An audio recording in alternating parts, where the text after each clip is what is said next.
우리는 왜 기회가 왔을 때 잡지 못하고 손해가 뻔한데도 놓지 못할까요?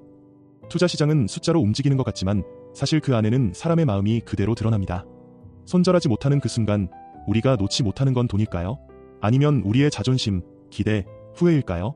오늘은 투자 시장이라는 거울을 통해 들여다보는 우리 안의 감정과 심리에 대한 이야기를 함께 나눠봅시다. 1. 손실 회피. 인간은 왜 손해를 두려워할까? 사람의 뇌는 손해를 싫어합니다. 심리학자 데니얼 카너먼과 아모스 트버스키의 실험은 이를 수치로 보여줍니다. 사람은 같은 금액의 이득보다 손실에 약 2.5배 더 민감하게 반응합니다. 예를 들어 누군가가 10만 원을 잃었을 때 느끼는 고통은 10만 원을 벌었을 때의 기쁨보다 2배 이상 강렬합니다. 이런 반응은 뇌의 편도체와 전대 상피질 같은 영역에서 활성화됩니다.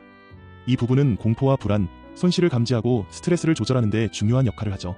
따라서 손실 회피 성향은 본능에 가깝습니다. 단순한 경제적 선택이 아니라 생존에 가까운 판단입니다. 하지만 문제는 이 본능이 합리적인 판단을 방해한다는 점이죠. 주식이 떨어지고 있을 때 지금 팔면 확정 손해니까 조금만 더 기다리자는 생각이 들지만 실제로는 더 큰 손해를 감수하게 될 가능성이 훨씬 더 큽니다. 이건 투자뿐 아니라 일상 속 다양한 선택에서도 동일하게 작동합니다. 내가 이미 3년을 다닌 학원을 관성적으로 다니고 있는 건 아닌지, 애매한 관계를 계속 유지하면서 여기까지 온 정이 아까워서 버티고 있는 건 아닌지. 2. 매몰 비용의 심리. 이미 잃은 것을 지키려는 마음. 매몰 비용이란 이미 지불되어 돌이킬 수 없는 비용을 말합니다. 그런데 사람들은 이미 지나간 것을 되찾으려는 심리를 자주 보입니다. 이건 매우 비합리적인 행동이지만 뇌는 이 손실을 회복하고자 집착합니다. 예를 들어 식당에서 음식이 너무 짜도 비싼 돈 주고 샀으니까 억지로 다 먹는 행동. 실제로 행동경제학자 된 에리얼리는 이런 예시를 들죠. 영화가 재미없어도 끝까지 보는 이유는 표값을 날리는 기분이 싫기 때문이라고요. 하지만 그 시간을 그냥 영화관을 나가 더 의미 있는 일에 썼다면 우리는 오히려 이득을 보았을지도 모릅니다. 투자에서도 마찬가지입니다. 손절을 늦게 할수록 잃은 돈을 되찾고 싶다는 생각이 강해지고 이로 인해 더 비합리적인 선택을 반복하게 되죠. 3.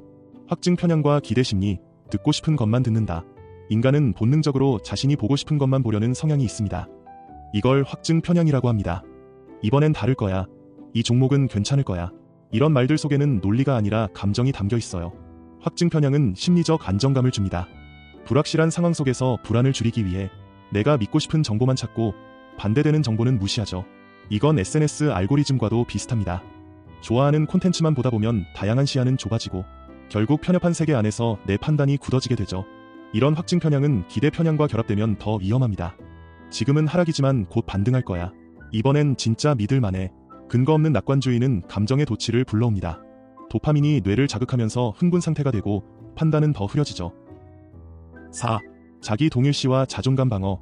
왜 내려놓기 힘든가? 우리가 내린 결정, 선택한 투자, 사랑했던 관계, 이런 것들을 떠나기 어려운 이유는 단순한 집착 때문만은 아닙니다.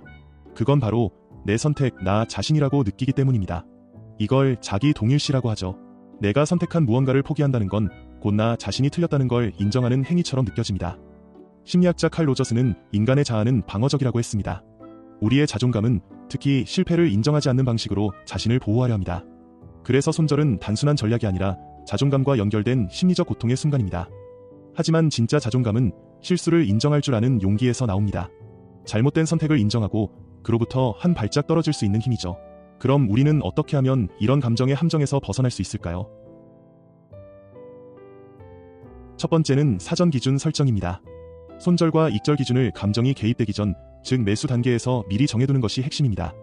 두 번째는 감정 기록하기입니다. 판단이 흐려질 때마다 자신의 감정을 글로 적어보세요. 기록은 감정을 밖으로 끄집어내는 힘을 갖고 있습니다.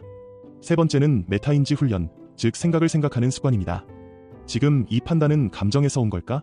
아니면 정말 논리적인 분석의 결과일까? 이런 질문을 스스로에게 던지며 한 걸음 물러나 보는 연습을 하는 겁니다. 이 모든 과정은 어렵고 당장은 큰 변화가 없는 것처럼 느껴질 수도 있어요.